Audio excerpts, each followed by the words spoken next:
Hi, my name is Brianna Bittler, and I'm a student at the Bloomsburg University of Pennsylvania, majoring in political science. This presentation is part of a class assignment and will introduce the United Nations Office of Counterterrorism, talk about key parts of the department, and explain its relevance in global governance. The United Nations Office of Counterterrorism was established on June 15, 2017, by Secretary General Antonio Guterres.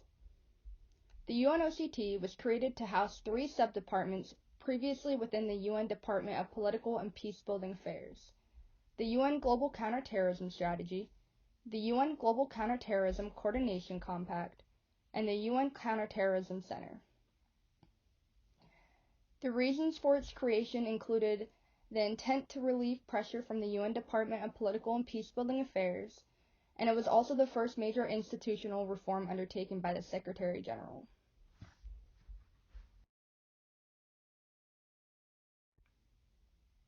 The UNOCT is organized into 5 units.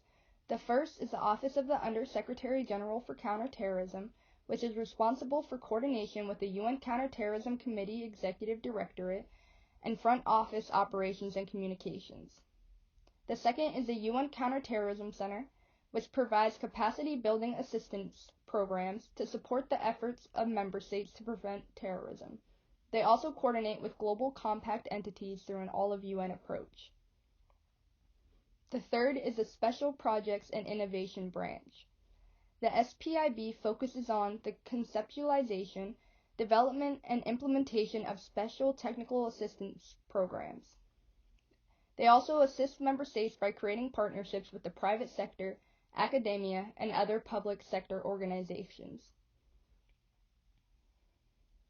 The fourth unit is the Policy, Knowledge, Management, and Coordination Branch.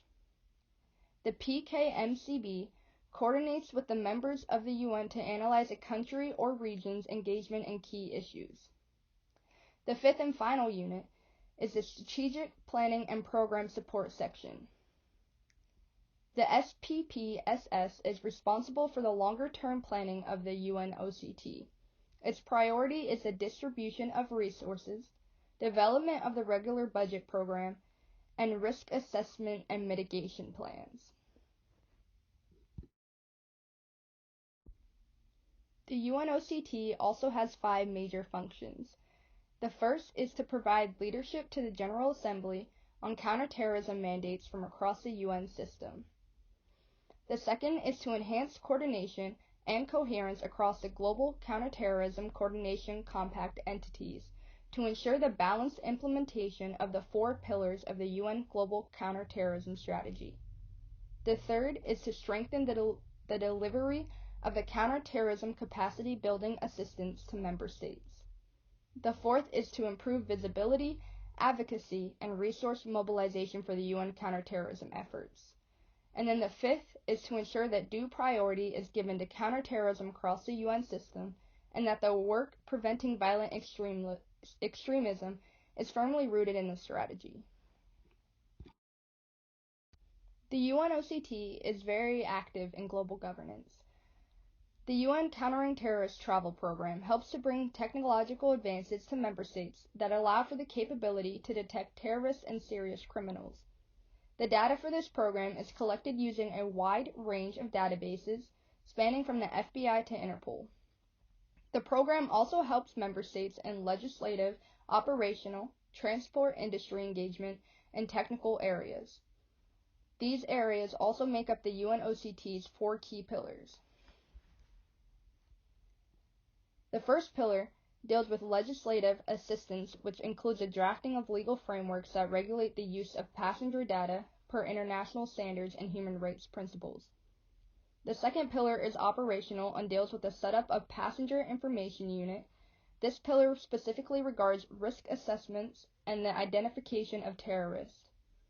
The third pillar concerns industry engagement and provides support in establishing carriers through collaboration and cooperation of a country and an industry. The fourth and final pillar regards technical support and expertise of the Go Travel software. They have also done things like publicly condemn attacks, such as those in Palestine in 2023 of this year, and made agreements like the UN Plan of Action to safeguard religious sites.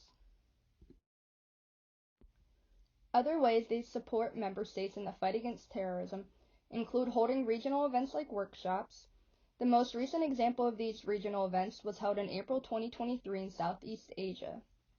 This workshop was held in Bangkok, Thailand, and focused on crisis and strategic communications for preventing and countering violent extremism. The workshop aimed to equip participants with the tools to prepare for and communicate around terrorist attacks and other major crises. They also helped Norway in September of 2022 launch its new Passenger Information Unit to detect and prevent the movement of terrorists and criminals, making it the first member state to utilize the UN software solution GoTravel. They also like to promote human rights, as seen in these pictures on this slide. This was recently in Somalia. With everything happening on over there, Antonio Gutierrez decided to take a trip over and visit the families being affected by the war. In conclusion, the UNOCT was established to help UN member states fight violent extremism and terrorism. The department is influential in the fight against terrorism, the promotion of human rights, and border security. It does this through legislative means like memorandums and agreements.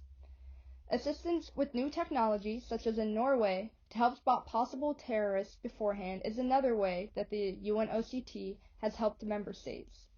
Other countries that the UNOCT has helped include Southeast Asia, Africa, Jordan, Syria, Iraq, and many more.